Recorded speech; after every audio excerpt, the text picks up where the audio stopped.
everyone. I do not agree with Adam Kinzinger on a lot of things, but I do admire him greatly. I am subscribed to his Substack, and I'm very, very interested in his opinion in the matters of military conflict in general, and specifically his opinion when it comes to the war in Ukraine. My favorite thing that he says regularly when it comes to Ukraine is, why is everybody saying Ukraine is losing? Look at the numbers, and this is one of the numbers. We're going to look at some more numbers today. Imagine if the US was involved in some kind of conflict somewhere in the world for whatever reason. And after 3.5 years, they've made very little progress, failed to occupy decisively any part of the country in question, and had sustained over 1 million casualties, meaning dead and wounded. Would you consider this US being on the verge of victory? Or would you be banging on the doors of your representatives saying, what the fuck are you doing? Get our troops out of there. This is stupid. I appreciate that he said that, because it definitely didn't occur to me to draw that parallel. And I truly appreciate it. I truly appreciate his support and his faith in Ukraine. In addition to all those casualties, and this includes 870 casualties that Russian forces suffered over the past day. The losses also include 11,130 tanks, 23,175 armored vehicles, almost 60,000 vehicles and fuel tanks, and so on and so on. It's a long list. When you look at the list of at the number of drones over there, 53,347 drones. That is the amount of shit that has been rained upon Ukraine. And they've lost all of them. Every single one of those drones represents saved lives, saved infrastructure, saved buildings, saved somebody's homes, saved somebody's work. 28 ships and boats and a submarine. This is costing them. Even if their economy was not in any trouble, even if that was not a problem, just in terms of what this war is costing them, that does not look like victory. Interestingly, so this happened in Russia. Somebody had hacked Russian TV broadcast and spent 3 hours broadcasting the numbers that I just recited and the scenes from the front. Remember, in Russia, the propaganda machine is tremendous. It's functioning both within Russia and abroad. That's why we have so many people, for example, in the United States, who worship Putin and believe that Ukraine is not a real country, and also believe that Ukraine came from Russia instead of the truth, which is the other way around. So, this is what we're talking about. So, somebody hacked into their media channels and showed what is going on. The battlefield situation, the internal situation, the fuel crisis in the parts of Ukraine that are occupied by Russia, specifically the Donetsk region, the strikes against oil refineries and Russia's military objects.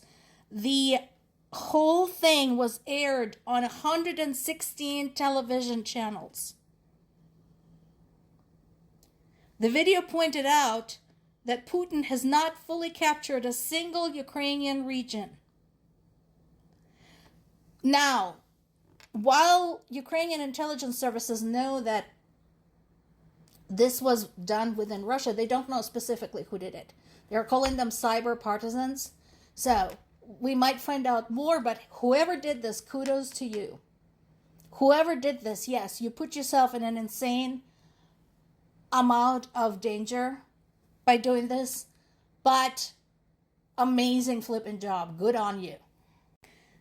As far as we know right now, at least 50,000 viewers in Moscow and other areas of Russia were shown over 3 hours of footage.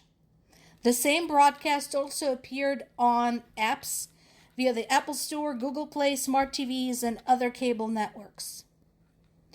In addition, Ukrainian hackers also have been going after Russian online platforms on a regular basis, battling basically Russia's campaign of lies. Back in July, there was a large cyber attack against the Russian energy giant Gazprom network infrastructure, and so that had caused disruptions. But considering that information has been so important, this is huge.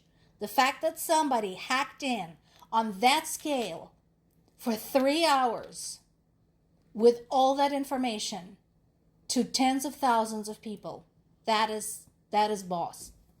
Something else you should be informed about, and I think this is something Russian people should seriously think about, because right now they think, well, this just relieves us of any responsibility in terms of how we deal with people of Ukraine, such as civilians on the ground, the POWs, etc.